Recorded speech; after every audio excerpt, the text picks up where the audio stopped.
Make no mistake, they're buying and selling people, not oppressing them in some more generalized sense. An antebellum cotton planter would easily recognize slavery as it's practiced today. Where do these modern slaveholders reap such windfalls, and how does that involve us? Look to Thailand's brothels, where sex tourists from the United States and elsewhere exploit tens of thousands of enslaved and profoundly abused women and children. To the Niger Delta, where gangs of manacled men dig ditches for oil pipelines that fuel our economy.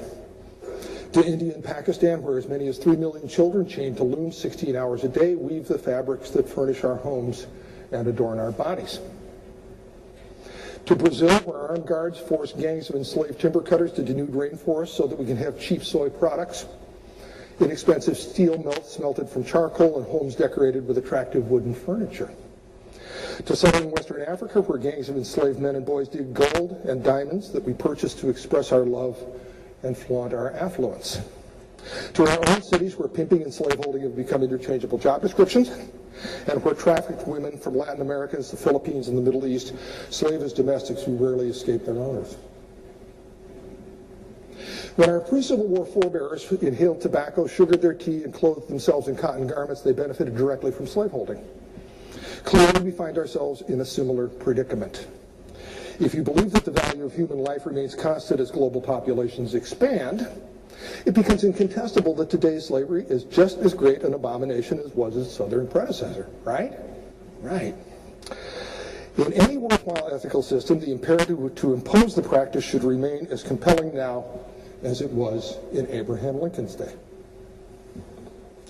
Yet, despite unsteady efforts by religious groups and non-governmental organizations, nothing in our politics resembles the agitation of the pre-Civil War abolitionists. And the point here to stress for just a second is that there are hundreds of anti-slavery groups in the world. Hundreds of them. Can you name them? Do you know who they are? Do you know what they do? No. Most people don't feel bad about it. That's the way it is. I'm going to try and explain why we respond the way we do. Nothing in our national politics resembles the agitation of the pre-Civil War abolitionists. For the vast majority of the United States citizens today, the imperative to liberate people from bondage doesn't register. We have developed no response to the problem of slavery that could be compared to what has been accomplished over the past 2 decades to uphold the rights of fetuses and embryos, to undermine capital punishment, or to press the humanitarian cause for animals, for gays and lesbians, and for the environment. As slavery continues expanding and becomes ever more deeply entangled in our economy, we have not developed an equivalent of the antebellum era's militant abolitionist movement. Think what might have happened had it been otherwise. What if a new abolitionist movement had arisen in the United States 10 years ago, inspired by its own version of the promises made in 1831 by the great emancipationist William Lloyd Garrison? Here's what he said. I will be harsh as truth, as uncompromising as justice on this subject. I do not wish to think, write, or speak in moderation. No, no. Tell a man whose house is on fire to give a moderate alarm, but urge me not to moderation in a cause like the present. I am in earnest. I will not equivocate. I will not retreat an inch, and I will be heard. Really?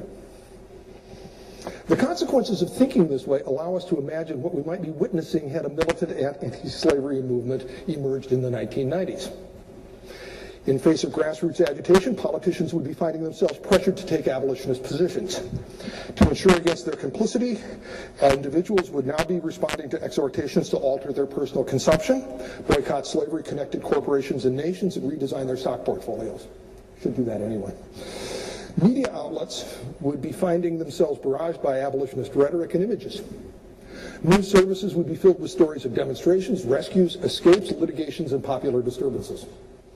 Those with spiritual authority would be struggling to denounce bondage as an affront to God and to sever communion with all those who refuse to act against slavery. I'm rolling my podium towards the edge. This is weird. This is very strange. All this is what the antebellum abolitionists did. As a result, they made slavery into an issue that Americans could no longer ignore. All that is what we can and ought to achieve in the next 10 years. This is what I'm really here for, to defend that claim. Why has none of this already happened? What Why does nothing in either our nation's history or our current politics move us to feel an imperative for action like William Lloyd Garrison's? Let's reframe these questions positively. What makes today's slavery so different from slavery in the past that we find it impossible to respond as moral beings ought to? How might we see beyond these differences? How might the history of our abolitionist past help us to respond more effectively to today's challenges of slavery? How might we reach for a future in which human dignity, not human commodification, would be in the ascendancy? How, in short, might we prepare ourselves to begin a new grassroots abolitionist movement? It is particularly important to ask these questions now because, in my opinion, the times are right to launch a new broad offensive against global slavery. And if we think a little bit further along the line here, we'll be able to ask ourselves what public historians' roles might be in the process of such a venture. A moment's reflection identifies the difference between slavery then and slavery now.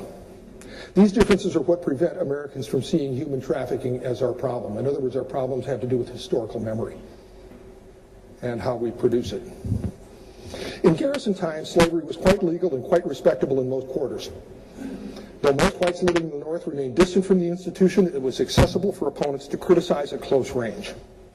Today, slavery is all but universally outlawed and therefore invisible. Since nobody defends slavery any longer, there's nobody to argue against. There's no reading market for Uncle Tom's Cabin. Understand that? Okay. Back then, slaveholders dominated national politics and held the Republic's highest offices. There, their personal investments were open to public criticism. Today, slaveholders hide in the shadows and smuggle their captives across international borders. It's almost impossible to confront them directly. Back then, enslaved people constituted our nation's second largest capital investment. A prime slave hand in the 1850s was worth the equivalent today of a new Toyota Prius. Everyone had a stake in the slavery controversy. Today, slaves have no obvious impact on our economy. Obvious. Their bodies can be purchased for as little as $50, which means that they're easily disposable as well. Economically speaking, who cares? In earlier times, slaves troubled the white nation by rebelling, fleeing, and turning themselves into formidable abolitionists. Today's slaves seem quiescent. There's no contemporary rebel like Nat Turner to arouse anxieties, no Frederick Douglass or Sojourner Truth to embody the problem in a compellingly human way. Back then, slavery divided a nation. It was easy for anti-slavery Northerners to oppose their geographically defined Southern antagonists. Today, slavery is like the international drug trade. It's no respecter of boundaries. Traffickers in humans remain well out of sight.